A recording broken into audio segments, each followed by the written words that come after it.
Hi there. It's been a while. I apologize about that. Lately, I've been working on some new multi-track trombone projects, but I've been just very busy for the last few months. But I promise I've got some cool stuff in the works. However, today I want to talk about something really special to me, and this is my new Stevens bass trombone that I'm holding here.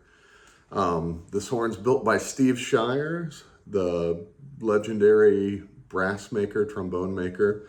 His horns have been played by the best professionals out there. So I just feel very, very lucky that he was willing to make a trombone for me. Steve actually texted me. He was looking for people to play his horns.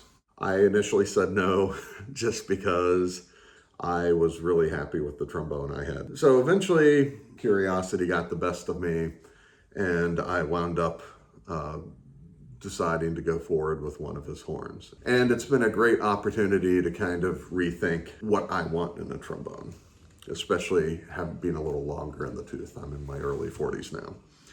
So today I'm recording in not an ideal acoustic setup. So, as you can probably tell by the leaf blower in the background, I'm in a less than ideal recording situation, but I wanted to come out to a bigger room and kind of really try to show how this trombone sounds. A little bit about this trombone. This is what Steve calls his Mount Vernon style trombone bell. This one is made in gold brass. I got a dual bore slide, dependent valves, and those are all the specs I gave Steve. I decided this guy knows what he's doing. I should just let him have carte blanche. These valves, I don't want to give away too many Steve secrets. These valves are the best designed valves I've ever played. They blow as open as theirs in the low register, yet they're very easy to operate and just work great. On top of that, the entire horn just plays very resonantly.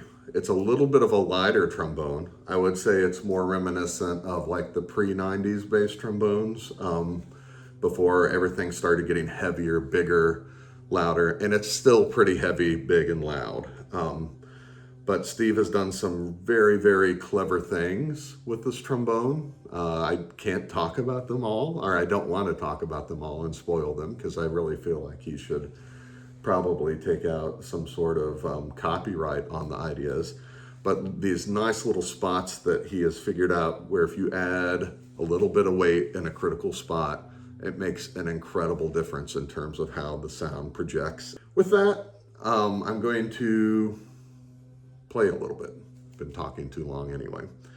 So a Waizen is the first thing I'm going to play for you. Why am I playing a Waizen? Because it was a great thing for me to work on.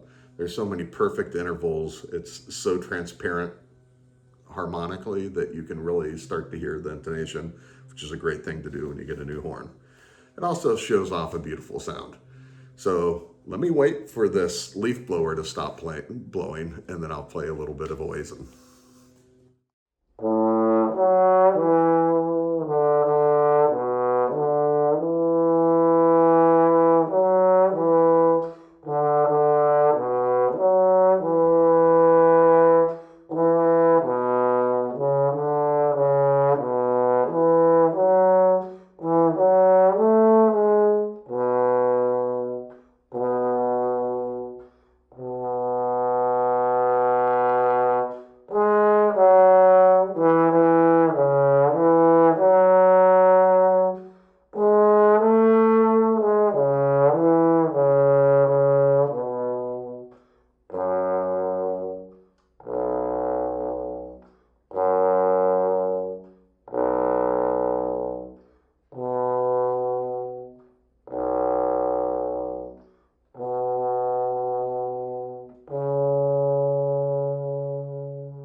things that this horn really excels at is it just really encourages soft, expressive, delicate playing, which is something you don't typically say about a bass trombone, right? And the thing I've had to work on the most as I've switched to this new horn is that I need to work less. I need to articulate less hard. I need to just relax and let things happen. And that's a great feeling when you really get into it. So another tune I thought I would play, just to kind of show off the horn, is just like a little segment from Boats' New Orleans.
To wrap up this kind of demo of the trombone, the high register on this horn is exceptionally good. I've never quite experienced a bass trombone that is this easy to play high. So I'm going to kind of show off this color and the vibrancy of the sound with the B major section of Hariano's suite.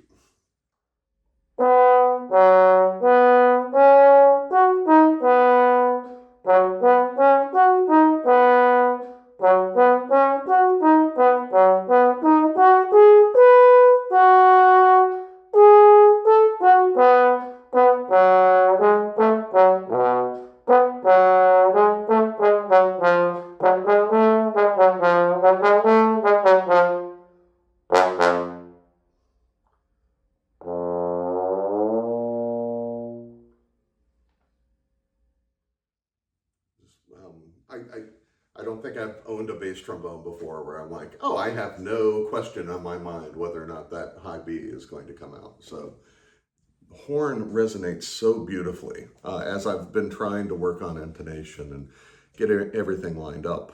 I've just found that being able to follow how the horn resonates has done a lot to kind of guide me learning how to play it relatively in tune, especially for a bass trombonist.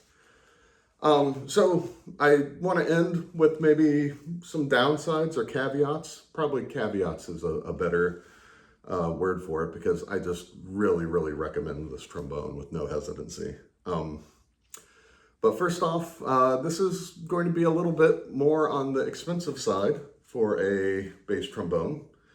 But, you know, honestly, when I've talked to Steve, I've been like, you should be charging more money for your trombones. They're worth that much. You're buying a trombone built by Steve Shires, just a legendary instrument maker. And some of the attention to detail where it's important by Steve is just amazing, and you wind up with a really high quality instrument. But also part of it being made by Steve is right now he's the only one putting them together. He's talked about hiring someone to put the valves together. But you might wind up having to wait around a year right now. That could change as this video gets older. And the other thing is this is still far cheaper than many boutique horns that you could buy. You know, there are other brand name horns out there that are costing $15,000, $16,000. And then also, you know, good luck complaining about, you know, how expensive your instrument is to a string player, I can talk to them about this instrument and I could complain to them and they'd be like, oh, that's great. That is about half as much as I spent on my violin bow. So I think putting that in context kind of helps a little bit. Another consideration is that you might want to think about the ecosystem that you're buying into. It's not saying that there's no modularity built in. You know, I can call Steve up and get a new bell made if I want, but I'm going to be waiting a little while. And I'm not going to be going on eBay and spending $200 to experiment with a different tuning slide material. But it is completely worth it.